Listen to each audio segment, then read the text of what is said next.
Shalom jemaat yang dikasihi Tuhan, senang sekali saya Pendeta Rubin Adi Abraham bisa menjumpai Anda di dalam ibadah ini. Hari ini saya akan membahas sebuah topik yang sedang viral dan banyak diperdebatkan orang. Jadi judulnya adalah, apakah kebakaran di Los Angeles adalah hukuman Tuhan? Saudaraku, sejak 7 Januari 2025 yang lalu telah terjadi kebakaran hutan terbesar di dalam sejarah kota Los Angeles di California, Amerika Serikat. Dan dari satu tempat itu kemudian menyebar ke berbagai tempat yang lain. Ini juga dipicu oleh kondisi kering dan ada yang bilang tidak hujan sekitar 8 bulan. Lalu ada angin Santa Ana yang seringkali kecepatannya itu bisa 160 km per jam. Dalam waktu yang relatif singkat, beberapa hari, total area yang terbakar lebih dari 16.000 hektar. Dan mungkin ini masih bisa bertambah. Lebih dari 12.500 rumah dan bangunan termasuk milik para aktor atau aktris ternama, termasuk Paris Hilton dan sebagainya, hancur atau rusak. Kita tahu kebanyakan orang yang tinggal di California, karena daerah itu seringkali terjadi gempa, maka bahan yang digunakan biasanya terbuat dari kayu. Supaya kalau ada goncangan gempa, mereka lebih aman. Kalau bangunan roboh, mereka tidak meninggal. Tetapi ketika berhadapan dengan api, ini menyebabkan kebakaran cepat menjalar. Diperkirakan lebih dari 100.000 orang telah dievakuasi keluar dari tempat tinggalnya. Lebih dari 25 orang meninggal, puluhan lainnya luka dan terhilang. Nah, lebih dari 1.400 orang petugas pemadam kebakaran juga telah dikerahkan untuk memadamkan api. Tapi jumlah ini tentu sangat terbatas dibanding dengan masifnya kerusakan yang ada. Kadang mereka yang memadamkan api dengan helikopter dan menyemprotkan satu cairan untuk bisa memadamkan api. Karena tiupan angin yang terlalu kencang menyebabkan helikopter itu tidak bisa mengudara karena sangat berbahaya dalam kecepatan 160 km per jam ketika helikopter itu ada di udara. Nah, kerugian yang dialami ini sangat fantastis. Kalau dikurskan ke rupiah, lebih dari 2.000 triliun rupiah. Saudara-saudara, ada beragam tanggapan yang kemudian muncul tentang peristiwa kebakaran hebat di Los Angeles, Amerika Serikat ini. Ada yang berkata bahwa ini adalah hukuman Tuhan bagi Amerika Serikat. Karena Amerika telah mendukung Israel untuk memerangi Gaza, Palestina. Sehingga ada orang yang berkata, jangan berdoa untuk Los Angeles karena suka ada tagline pray for LA. Tapi doakan Gaza. Nah saudara, apakah benar ini adalah hukuman Tuhan bagi Amerika karena Amerika mendukung Israel berperang dengan Gaza? Kalau Tuhan mau hukum, kenapa bukan hukum langsung Israelnya? Kenapa Amerika misalnya? Ada yang berkata lagi, ini adalah karma bagi Donald Trump yang telah mengancam Gaza akan menjadi seperti neraka jika tawanan orang-orang Israel yang masih ditawan oleh Hamas tidak dibebaskan sebelum tanggal pelantikannya 20 Januari 2025. Rupanya yang sekarang jadi neraka itu adalah Amerika. Ini kualat namanya. Ada orang berpandangan seperti itu. Ada juga yang berkata ini adalah hukuman Tuhan atas Amerika yang berdosa. Contohnya, ada pembawa acara dari Golden Globes tanggal 5 Januari 2025 yang dianggap menghina Tuhan karena menyebut pemenang dari ajang itu yang berterima kasih kepada Tuhan 0. Jadi dia bilang yang berterima kasih kepada mamanya ada 3 orang. Berterima kasih kepada pembawa acara ada 1 orang. Tapi God, creator of universe, 0 mention.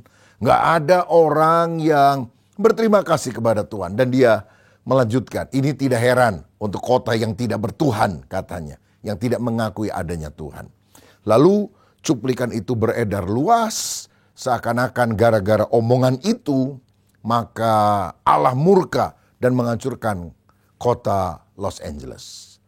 Saudara, saya percaya bahwa Tuhan bisa menghukum manusia berdosa seperti yang terjadi dengan Sodom dan Gomora. Tapi catatan Alkitab adalah seluruh kota itu sudah penuh dengan kebrutalan, sudah penuh dengan kenajisan. Jadi bukan dilakukan oleh 1-2 orang. Dan untuk peristiwa di Sodom Gomora kita lihat bahkan 10 orang benar pun tidak ada. Karena Abraham sampai berdoa, kalau 10 orang benar apakah Tuhan binasakan? Tuhan bilang tidak. Saya rasa lebih dari 10 orang benar, lebih dari 100 orang benar. Bahkan mungkin masih ada ribuan orang benar yang takut kepada Tuhan yang tinggal di Los Angeles. Saudara-saudara, jadi apakah kita bisa bilang ini adalah hukuman Tuhan seperti Sodom dan Gomora?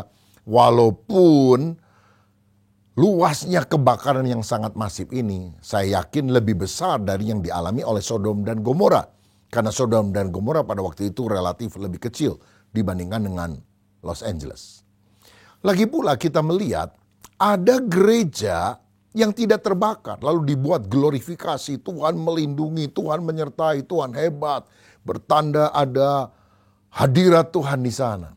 Ya, kita bersyukur tentu ada gereja yang tidak terbakar, tetapi gereja yang terbakar juga lebih banyak, saudara-saudara. Nah, bagaimana? Apakah gereja yang tidak terbakar ini duniawi, tidak rohani, jadi dibakar saja dalam hukuman Tuhan, sedangkan yang tidak terbakar adalah rohani? Karena kita lihat juga ternyata ada masjid yang tidak terbakar. Nah, apakah Tuhan lebih berkenan kepada tempat ibadah berupa masjid ini daripada gereja? Namun tunggu dulu, ada juga masjid yang terbakar. Nah, lagi pula ada banyak rumah orang Kristen yang saleh yang terbakar. Saya melihat di sosial media ada beberapa orang berhimpun di sebuah tanah kosong, bekas rumah mereka yang hancur terbakar. Dan bukan hanya satu keluarga, beberapa keluarga, kanan kiri, kanan, muka, belakang, semua yang terbakar habis. Mereka menyanyikan pujian kepada Tuhan dengan kepasrahan, mohon kekuatan iman, dan mereka tetap bersyukur dalam segala keadaan. Bukankah ini justru menjadi kesaksian iman yang membangkitkan rasa bangga kepada Kristus? Apapun boleh terjadi, imanku kepada Tuhan tidak akan goyah. Jadi banyak orang Kristen yang saleh rumahnya terbakar. Sedangkan misalnya P. Diddy, seorang aktor, seorang penyanyi yang sangat rame hari-hari ini di Los Angeles karena skandal seks yang luas yang dilakukan di mansionnya, di rumah bak istana, seks secara bebas begitu saudara. Karena kasus narkoba, perdagangan manusia, artis-artis Hollywood yang cantik, yang menarik, itu semuanya pernah yang ingin naik popularitasnya. Dilakukan perkara seksual oleh P. Diddy dan gengnya. Dan rupanya dia adalah bisex. Dia lakukan itu buat kepada pria maupun kepada wanita. Deretan nama artis yang terkenal tidak perlu saya sebut. Tapi ini menggoncangkan sejarah entertainment yang ada di Amerika Serikat. Ternyata tempat yang sangat berdosa atau najis itu tidak terbakar. Gereja terbakar, sekolah terbakar. Ini pembuat skandal yang sekarang ini masih diadili tidak terbakar. Apakah dia lebih rohani daripada orang yang rumahnya terbakar habis? Saudara-saudara, jadi ketika kita membuat kesimpulan tentu kita harus memiliki pandangan yang lebih luas. Mungkin saya ambil contoh yang lain ya. Karena tanggal 29 Desember tahun 2024. Dalam minggu itu kira-kira hampir ada 5 atau lebih pesawat terbang dari beberapa negara di dunia yang jatuh, saudara. Nah, salah satu yang korbannya besar juga adalah Jeju Air yang ada di Korea Selatan. 179 orang meninggal. Dan hanya 2 orang yang duduk paling belakang, kalau saya tidak salah pramugara atau pramugari yang hidup. Pertanyaannya, kenapa yang 2 ini hidup? Sedangkan 179 lain yang ditunggu oleh para penjemputnya, anggota keluarganya, mereka meninggal semua. Apakah yang 2 ini lebih rohani, lebih baik, lebih dikasih oleh Tuhan dibandingkan dengan yang meninggal? Bukankah mungkin ada pertanyaan di antara anggota keluarga yang orangnya meninggal ini berpikir, kenapa keluarga saya yang meninggal. Kenapa bukan orang lain yang meninggal? Kan bisa ada pertanyaan semacam itu. Dan saya harus jawab, saya tidak tahu mengapa hal itu terjadi. Ini adalah misteri yang kadang tidak terjawab oleh logika kita. Kalau boleh saya bandingkan, seperti halnya COVID-19 yang merebak 2019 di Indonesia, terutama sangat masif 2020, 2021. Oh, banyak sekali orang meninggal dunia, bukan hanya di Indonesia, tapi di berbagai bagian dunia, saudara sekalian. Apakah ini hukuman Tuhan? Beberapa orang bilang itu adalah hukuman Tuhan. Tapi bagaimana dengan meninggalnya juga ratusan hamba Tuhan di Indonesia karena COVID-19? Apakah mereka semua dihukum oleh Tuhan? Apakah yang masih hidup itu adalah orang-orang yang suci? Sedangkan yang mati adalah orang-orang yang berdosa yang harus dilaknat oleh Tuhan? Ataukah COVID-19 itu adalah serangan iblis? Kalau memang itu adalah serangan iblis semata, tidak bisakah dunia berdoa dan mengusir kuasa iblis sehingga dalam waktu yang singkat COVID ini selesai? Ada yang mengatakan bahwa ini adalah kesalahan atau rekayasa manusia.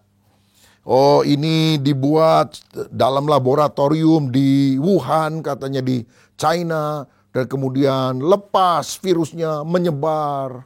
Ada juga yang punya teori konspirasi ini sebetulnya dibawa oleh Amerika Serikat lalu dibiarkan lepas di China sehingga China menjadi kambing hitam karena ada perang dingin, perang ekonomi dan sebagainya antara China dan Amerika Serikat.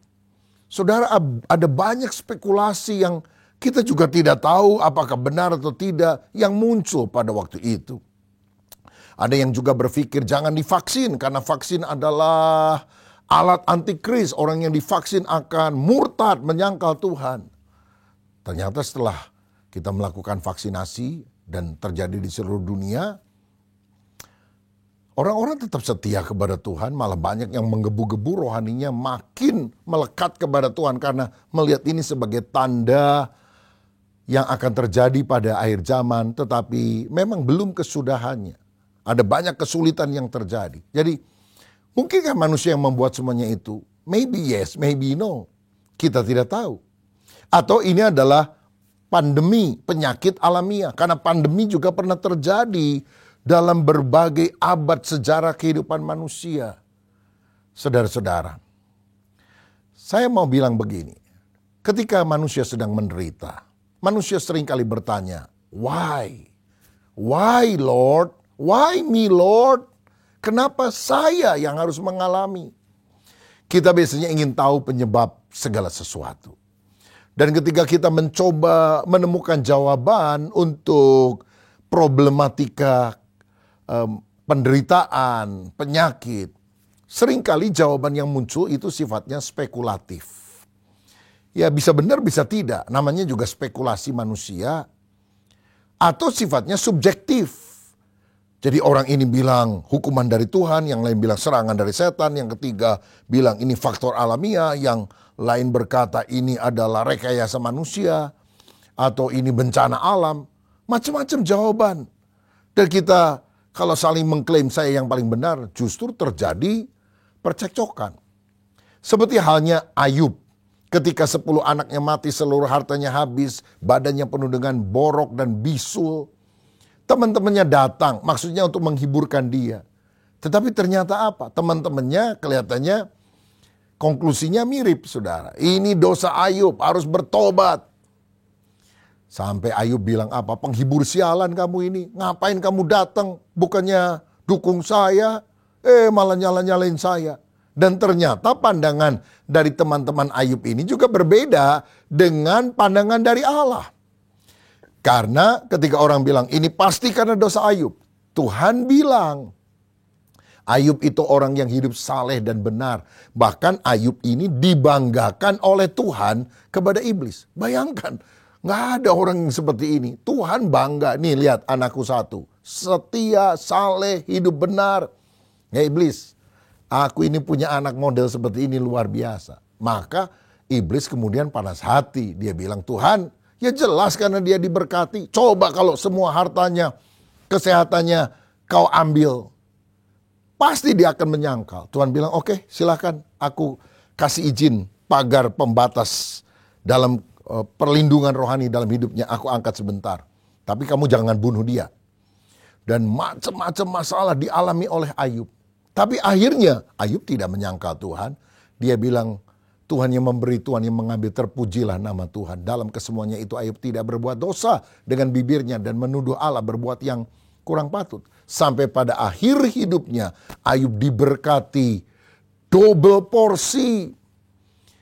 Dia dipulihkan luar biasa oleh Tuhan. Berarti tentu pandangan Ayub sendiri atau bahkan pandangan teman-temannya salah, berbeda dengan pandangan Allah.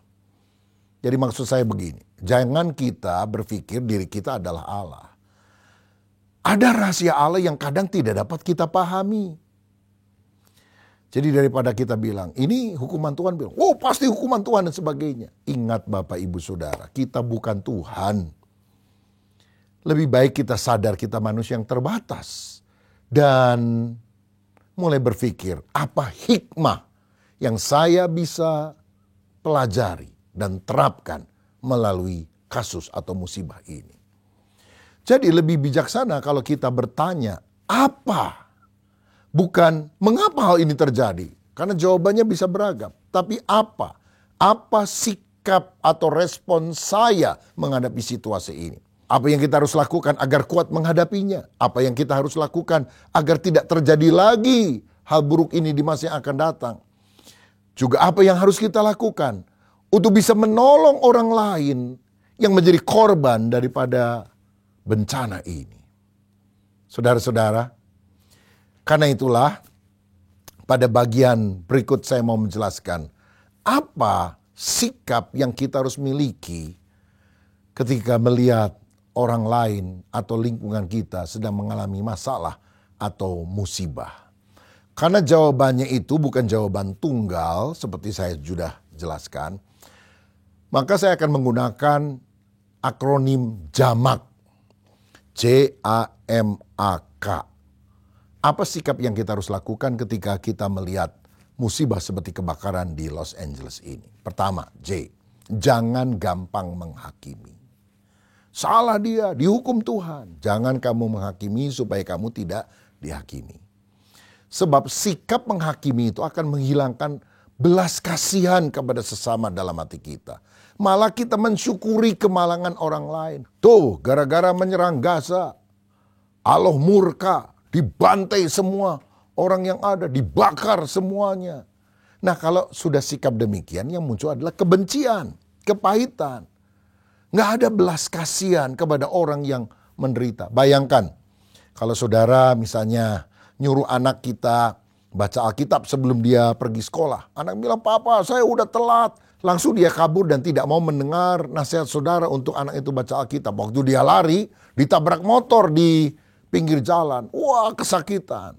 Lalu bapak apakah bilang, syukur, hukuman Tuhan, nggak mau baca Alkitab. Kenapa nggak mati aja sekalian? Apakah ada bapak yang seperti itu? Di mana hati nuraninya? Bukankah seharusnya, bahkan seandainya anak itu salah, tetap dia akan menolong. Nah, dan kalau saudara menganggap bahwa ini adalah hukuman dari Tuhan, jangan berdoa dan jangan menolong. Kalau ada orang sakit dan kau anggap itu hukuman Tuhan. Karena orang kena COVID dan engkau anggap itu hukuman Tuhan. Kalau ada orang kena cancer dan saudara anggap itu hukuman Tuhan, jangan mendoakan. Sebab kalau saudara mendoakan apalagi menolong orang itu supaya lebih sehat, engkau sedang menentang Tuhan. Kan Tuhan menghukum, saudara mau nolongin. Saudara dihukum juga sama Tuhan kalau begitu. Ataukah mungkin konsep kita yang kurang tepat tentang apa yang terjadi kepada orang lain. Jangan gampang menghakimi. Yang kedua, awas jangan gegabah kepada Tuhan. Saudara sekalian, dalam Maliahi 3 Tuhan pernah marah. Dia bilang, bicaramu kurang ajar kepada aku. Tapi orang yang takut akan Tuhan berkata, ada Tuhan yang melihat, ada kitab yang menuliskan segala perbuatan kita. Mari kita takut akan Tuhan. Nah saudara, memang ada orang gegabah yang kemudian mengalami musibah. Misalnya yang membuat Titanic kapal yang paling mahal, paling besar pada waktu itu. Bahkan ketika pelayanan perdana, pembuatnya bilang, bahkan Tuhan tidak mungkin bisa menenggelamkan kapal ini. Ternyata tenggelam dalam pelayanan pertama. Ribuan orang meninggal dunia. Kenapa? Sesumbar. Nggak takut sama Tuhan. John Lennon pernah bilang, Yesus memang populer, tapi kami, The Beatles, lebih populer daripada Yesus. Dia mati ditembak orang. Nah saudara sekalian, apakah ini ada korelasi langsung atau tidak langsung? Saya tidak tahu. Tapi jangan gegabah sama Tuhan. Harus hormat sama Dia. Karena itu akan merugikan kehidupan kita. Begitu juga kalau memang ada ucapan yang menghina Tuhan di dalam acara apapun. Bisa saja saudara sekalian orang kena hukuman Tuhan. Tetapi apakah memang ada korelasi langsung perkataan orang ini hanya satu orang dengan hukuman Tuhan untuk seluruh kota, seluruh negara? Saya rasa terlalu sempit kalau kita berpikir seperti itu. Yang penting jangan gegabah kepada Tuhan. Yang ketiga, M, manusia rapuh dan rentan. Sadarilah dalam setiap bencana, kan bisa gempa bumi, bisa terjadi gunung meletus, banjir, kebakaran. Ada banyak bentuk-bentuk yang lain, penyakit sampar, penyakit menular. Sadari bencana bisa dialami siapa saja. Kalau zamannya nyamuk Aedes aegypti itu menggigit orang sampai banyak orang kena penyakit demam berdarah. Apakah dia menggigit karena pertimbangan moral? Oh ini orang Kristen, jangan digigit. Yang non-Kristen, kita gigit. Saya yakin saudara, kalau ada kebanjiran, air mengalir tanpa pertimbangan moral. Api menjalar tanpa pertimbangan moral. Jadi siapa saja bisa mengalami musibah semacam itu. Mau Kristen, mau non-Kristen, ya bisa kena juga begitu. Seperti Allah yang memberikan matahari dan hujan kepada orang baik dan kepada orang jahat. Maka sebaliknya musibah pun bisa dialami oleh orang baik dan orang jahat. Yang penting adalah respon kita ketika situasi seperti itu bagaimana. Karena kita bisa saja kena hal semacam itu dalam dunia yang sudah jatuh tatanannya di dalam dosa ini. Kalau saudara baca dalam Lukas 13 ayat 4 dan 5, di sana ada ucapan Yesus yang berkata, apakah 18 orang yang mati tertimpa menara dekat kolam Siloam itu lebih berdosa daripada kamu? Tidak. Tapi kalau kamu berdosa, tidak bertobat, kamu bisa mengalami kemalangan seperti yang dialami oleh 18 orang itu. Artinya gini, bahwa hal-hal yang buruk bisa terjadi dalam diri seseorang dan kita tidak boleh berpikir, oh dia lebih jelek daripada saya, makanya dihukum Tuhan langsung. Sebaliknya, kalau kita nggak bertobat, kita juga bisa mengalami hal buruk semacam itu. Jadi ini nggak boleh dibolak-balik saudara. Yang penting karena kita rapuh dan rentang, kita harus bersiaga. Siapa yang pernah menduga? Dalam satu pagi 200.000 orang lebih di Aceh dan sekitarnya mati karena tsunami tahun 2004 saudara. Itu kan sangat mengerikan sekali. Nggak ada orang berpikir mereka sedang siap-siap mau pergi ke kantor, ke sekolah, lagi olahraga. Atau pernah terjadi gempa di Nias atau gempa di Yogyakarta yang menelan korban jiwa cukup banyak. Itu kan kena juga kepada orang Kristen, non-Kristen. Manusia rapuh, rentan terhadap hal semacam itu. Karena itu mari kita selalu bersiaga. Kalau Tuhan menjemput saya hari ini, kalau saya harus mati hari ini, apapun penyebabnya, apakah aku siap, apakah dosaku sudah diampuni oleh Kristus, apakah aku hidup benar, itu sesuatu yang penting. Kalau saudara tidak yakin, kalau hari ini engkau mati masuk surga atau masuk neraka, bertobatlah, percayalah kepada Yesus, agar dosamu diampuni, dan engkau memperoleh hidup yang kekal. Yang keempat, A, abadi lebih diutamakan daripada duniawi. Kalau kita sadar, hidup kita ini terbatas. Orang nggak boleh sombong. Oh, saya rumah paling mewah, mobil paling bagus, kekayaan paling hebat, uang paling banyak. Dilalap api, habis semuanya, saudara. Kita nggak boleh membangga-banggakan hal-hal duniawi yang sifatnya fana. Mari kita mulai pikirkan perkara yang di atas. Mengutamakan kekekalan, keabadian daripada hidup duniawi ini. Karena itulah yang menyebabkan kita akan hidup takut akan Tuhan. Jangan terus hanya memikirkan cari uang. Tapi cari Tuhan. Carilah dahulu kerajaan Allah dan kebenarannya. Maka semuanya itu akan ditambahkan kepadamu. Dan yang terakhir, K. Jamak, J-A-M-A-K. Jamak K. Kita doakan dan tolong mereka. Daripada menghakimi dan bilang, hukuman Tuhan, biar kapok. Orang-orang berdosa, biar mati semuanya. Bukankah kita sebaiknya berdoa? Kalaupun ada orang berdosa, bukan dihukum Tuhan, tapi bertobat, diselamatkan. Bukankah itu inti daripada berita Injil? Doakan mereka, tolong mereka. Saya melihat dalam situasi ini, banyak anak-anak Tuhan yang tidak terkena imbas daripada kebakaran ini. Mereka kemudian turun ke jalan, menyiapkan makanan-makanan, membagi-bagikan kepada orang-orang yang membutuhkan. Saya rasa ini sikap yang lebih manusiawi dan kristiani daripada kita menghakimi orang lain. Kalau nggak bisa nolong orang lain, minimal doakanlah saudara. Kita doakan tentu perkara-perkara yang baik. Jadi, dalam kehidupan ini ada banyak misteri yang kita tidak pahami. Kadang kalau kita harus menjawab, kita juga bukan Tuhan. Tapi percayalah, Tuhan punya rencana yang indah di balik semua perkara. Kalau kita berhikmat meresponinya dengan baik. Saya akan akhiri dengan kisah ini. Satu kali ada seorang datang kepada saya dan kemudian dia bilang, Pak Pendeta, saya punya 2 orang anak. Anak saya yang kecil, yang saya sangat cintai, meninggal dunia karena penyakit hanya dalam beberapa hari. Tuhan kok kejam ya? Tuhan ambil anak saya. Kenapa bukan orang lain, tapi anak saya? Waktu ayah saya meninggal, saya sedih. Tapi bukankah itu masa lalu? Tapi waktu anak meninggal, saya sudah gak ada niat lagi untuk kerja atau melakukan apapun. Karena itu masa depan saya. Saya terdiam, saya tidak bisa jawab. Karena yang dia butuhkan bukan jawaban secara logika.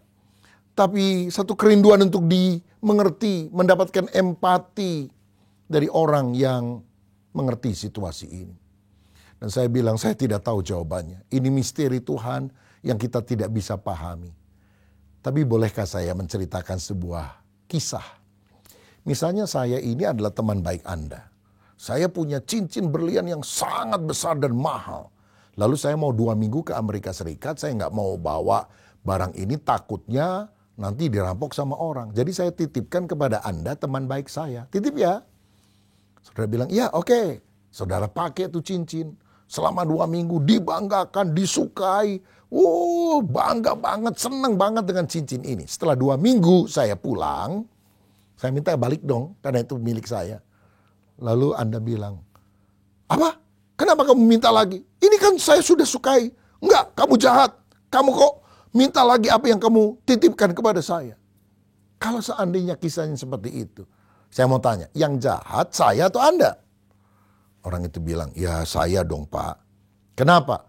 Karena itu kan bukan milik saya, milik Bapak. Tepat sekali. Saya tanya, anak yang meninggal itu anakmu atau anak Tuhan? Milikmu atau milik Tuhan? Ya milik Tuhan sih Pak. Cuma dititipkan kan kepada saya. Betul. Jadi dia kembali kepada penciptanya, kembali kepada pemiliknya. Dan bisakah kita yang dititipi berkata, hei pemilik, engkau jahat. Kenapa engkau ambil ini? Aku sudah terlanjur sayang banget sama dia. Dia bilang, saya paham Pak. Dan akhirnya sejak itu dia mulai beribadah di gereja. Saudara, ada pertanyaan-pertanyaan yang kadang tidak terjawab. Tetapi kalau kita sadar, hidup manusia rapuh. Dia adalah Tuhan yang berdaulat, yang maha bijak. Dia adalah Tuhan pemilik segala sesuatu. Bukankah lebih baik kita memperbaiki sikap kita, supaya kita sungguh bertobat, sungguh berkenan kepada Tuhan, sungguh hidup di dalam kebenaran. Sehingga dalam situasi apapun, kita menjadi orang-orang yang berkenan kepada Tuhan dan siap menyambut kedatangannya. Saya berdoa supaya paparan ini membuka wawasan saudara.